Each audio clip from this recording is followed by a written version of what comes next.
Really have enjoyed the questions that I have been receiving via Crowd Ultra. If you have not signed up yet, go to crowdultra.com. Takes a moment, and maybe I'll answer your question right here on the podcast. Julian wants to know what innovations, advancements could be made in sports broadcasting. You know what, Julian? I'm a little old-fashioned, I think. I think they need to scale back. I think it's gotten out of hand. I think there's too many gimmicks. I think so many of us just want to watch the game. There are so many damn graphics, and there's this and there's that. I think the camera angles are tremendous. I think they've been very innovative with that. But let us see the damn game, would you please? And I think that really they're always trying to put the cart ahead of the horse to me. Don't forget what the purpose of televising a game is, all right? It's to see the game. Luke says, what level of experience do you think a coach needs in their sport to be a good pro coach? Well, I think they need to have a lot of experience being an assistant coach. Now, I know there are examples of where that was not necessarily true, Doc Rivers being one, but I really believe that. I think that is number one. I don't believe that a head coach in a sport has to be a former player. But I do think that experience as an assistant is very, very important. Kevin wants to know, what sports topics do you get tired of discussing the most?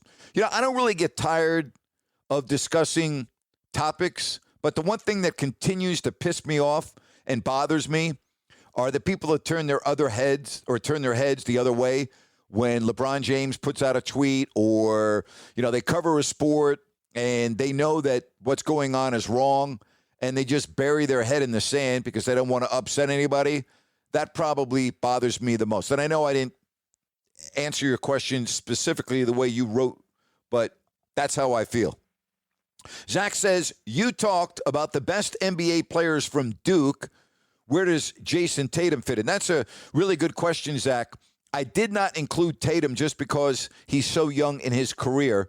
But, yeah, he could very well be maybe the best player to ever come out of Duke based on how good he's been in the first couple of years of his NBA career, and if he stays healthy, where he might be heading. David asked, Mike Lombardi of The Athletic said the 49ers were going to take Mac Jones but took Lance for fan reaction. Isn't that a ridiculous statement to make? No, it's not. It's not ridiculous at all because a lot of people feel that. Now, he didn't say they did it for fan reaction, all right? I think you got that a little bit wrong.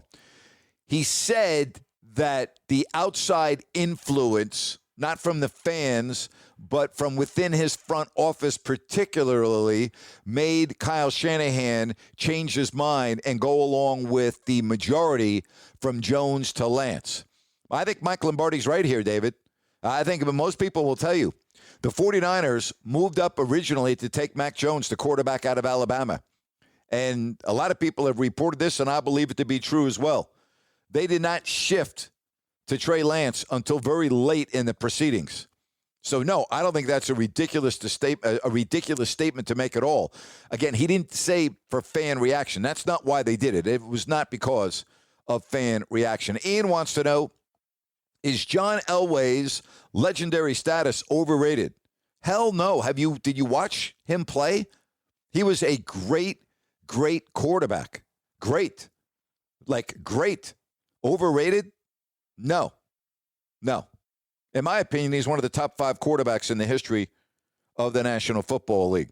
Willie wants to know, does Julius Randle deserve to be in the MVP discussion? Yeah, I think he does, but not near the very top. I mean, the Knicks are, 4th in the East? I can't give the MVP to a team that's 4th in a conference. But, yeah, he's had a tremendous year. Mitch wants to know, do you see MLB umps making mistakes with basic base running calls? No, I see you not understanding the rules. And I know exactly what play you're referring to, where it looked like the call to award the runner first base on a ground ball back to the pitcher and a flip, and then the fielder stepped in the baseline. That's the way the rule is written. Even though it seemed very innocent and had no effect on the play, any obstruction of the base path to the runner the runner is awarded the base. Okay? So I don't think you understand the rules, Mitch. And I'm not trying to be a wise ass here. I don't think you understand the rules. I think, like a lot of us, you watch the play and you go, gee, what a horrible call that was, without really understanding the way the rules are written. Torvich wants to know, what do you think about Seth Curry? You know, I've always liked Seth Curry. I liked him when he was in Sacramento. I enjoyed getting to know him. I've been surprised. I talked to Jerry Reynolds about this on my podcast, what was it, a month ago, that it's hard for me to understand why a player like that can't stick with a team. Jake wants to know, who do you think is the best team in the NBA at this moment? There isn't a best team in the NBA at this moment, and I think that's why this playoffs, in terms of, you know, not having a clear-cut favorite, is going to make it very interesting, even though I'm on the record of saying I think the ratings will be very bad. Reed wants to know, will Justin Herbert perform better than any rookie quarterback this season? Yes, he absolutely will. Sam says, do you believe the 49ers or Broncos tampered with Rodgers like the Packers claimed? You know, Sam, I would have no way of knowing that. Jason wants to know, where does parting ways with Michael Malone rank on the list of recent mistakes the Kings have made? It's right up there at the top. Hiring Pete D'Alessandro was a gigantic mistake. Firing Mike Malone and keeping Pete D'Alessandro was a gigantic mistake. Trading Isaiah Thomas instead of DeMarcus Cousins was a gigantic mistake, and those all coincided at the same time. Michael Malone should have stayed. DeMarcus should have gone. Isaiah should have stayed. Pete D'Alessandro should have gone. So it's right up there. Right up there. Good question. No doubt about it. Dan wants to know, is John Morant saying he's a top 5 point guard? Agree or disagree? I do not agree. He's not a top 5 point guard yet. Jesse wants to know, should Mike Budenholzer's job be on the line this season? Absolutely. Good question. You know, if the Bucks flame out like they have in the past, yes. Christian wants to know, is Deion Sanders' frustration towards no HBCU players being drafted this year justified? You know, I don't know enough about the HBCU in terms of personnel, okay? But what I do know this is 32 teams in the NFL look for the best players, and they scout HBCU schools and have for a long time. And so if all 32 teams did not feel that there were NFL caliber players in this year's draft eligible from the HBCU, then I don't have a problem with it. I don't think there's a conspiracy or anything. I don't think there's anything to do with race. I think that obviously is ridiculous. I just think that the scouts did not feel that there were players playing at an HBCU program that were worthy of being drafted. All right, Chris wants to know, what do you think about Michael Rappaport? You know what? I enjoy his videos. He's entertaining. You know, I agree with some things he says. I don't agree with others, but you know, he gets right to the point, and there's no BS with him, and I like that. Sam said, hey, Grant, did you hear Melo's quote after reaching 10th in scoring? I found it inspiring. I did, too. Good job right there. I thought it was outstanding. Adam said, how will Thursday Night Football on Amazon Prime affect viewership? Won't help it. Now, I don't know how it's going to be made available to the public, but I'm not crazy about it. Martin wants to know, is Luka Doncic one of the biggest complainers in the NBA? He is. And you know what? It's a turnoff.